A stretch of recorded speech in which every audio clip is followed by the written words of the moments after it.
From the PEP Radio Newsroom, these are the stories we are covering at this hour. The Republican challenger for a North Carolina Supreme Court seat conceded last November's election on Wednesday to Democratic incumbent Allison Riggs, 2 days after a federal judge ruled that potentially thousands of disputed ballots challenged by Jefferson Griffin must remain in the final tally. In a statement provided by his campaign to the Associated Press, Griffin said he would not appeal Monday's decision by U.S. District Judge Richard Myers, who also ordered that the State Board of Elections certify results that show Riggs is the winner by 734 votes from over 5.5 million ballots cast in the race. Griffin's decision sets the state for Riggs to be officially elected to an 8-year term as an Associate Justice.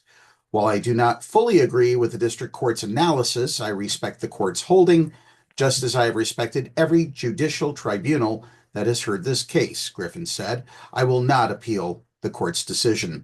Myers delayed carrying out his order for 7 days in case Griffin wanted to ask the Fourth U.S. Circuit Court of Appeals to review his decision. Democrats, meanwhile, had called on Griffin to accept defeat. In aviation news, on Tuesday, the White House confirmed that the vice chair of the National Transportation Safety Board has been abruptly removed from his position. In a rare move that comes as the federal agency charged with investigating aviation disasters juggles more than 1,000 cases, the Trump administration removed Alvin Brown a little more than a year after he was sworn in for a term that was expected to end in 2026. The White House didn't say why he was removed, and Brown has not publicly commented. The decision comes as NTSB investigates nearly 1,250 active cases across the U.S., while supporting more than 160 foreign investigations, according to March testimony by National Transportation Safety Board Chairwoman Jennifer Homendy.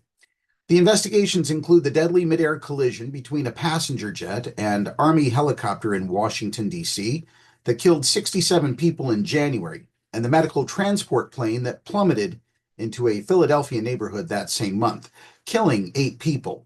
It's also investigating the catastrophic collapse of Baltimore's Francis Scott Key Bridge in March 2024, which killed 6 construction workers. In economic news, China announced a barrage of measures meant to counter the blow to its economy from U.S. President Donald Trump's trade war as the two sides prepared for talks later this week.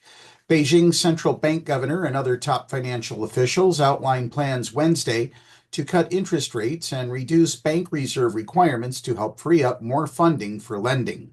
They also said the government would increase the amount of money available for factory upgrades and other innovation and for elder care and other service businesses.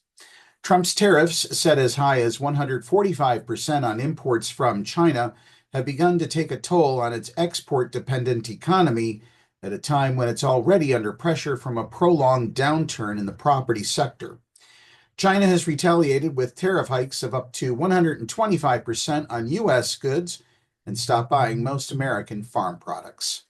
And finally, after an hour and a half of heated debate, the Pennsylvania Senate on Tuesday passed a bill to ban transgender women and girls from joining women's and girls' sports teams. 5 Democrats, including newly sworn-in Lancaster County Senator James Malone, joined all 27 Republicans in voting for it. The legislation, titled Save Women's Sports Act, would govern child athletics in K-12 public schools and Pennsylvania colleges. Republicans advocating for the bill said it was about protecting the advancement of women's equality and the guarantee of equality under Title IX, a federal law prohibiting sex-based discrimination.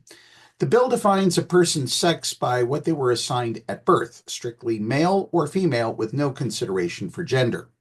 We cannot allow the opportunities that Title IX enshrined for women to be lost, Judy Ward, a Republican from Blair County, said after the vote. With our passage of the Save Women's Sports Act today, my Senate colleagues and I showed that they will defend women and their right to safe and fair competition. Democratic senators opposing the bill said it could result in harm to transgender children and young adults, and that Republicans were engaging in political theater rather than constructive legislation. This is not governance, said Senator Maria Collette, Democrat from Montgomery County, during floor debate. It is a failure to lead, and it is another example of the majority's unwillingness to admit that the only answer they have for people looking to build a better future here is no. To be completely open and honest, Pennsylvania Equality Project did send a letter of opposition to the Pennsylvania Senate regarding this bill. It is also quite clear that House leadership in the Pennsylvania House and Governor Shapiro have both said this bill will not become law. That's the news at this hour. Download the Live 365 app to take PEP Radio with you wherever you go. Up next is the National Weather Service forecast for Meadville here on PEP Radio.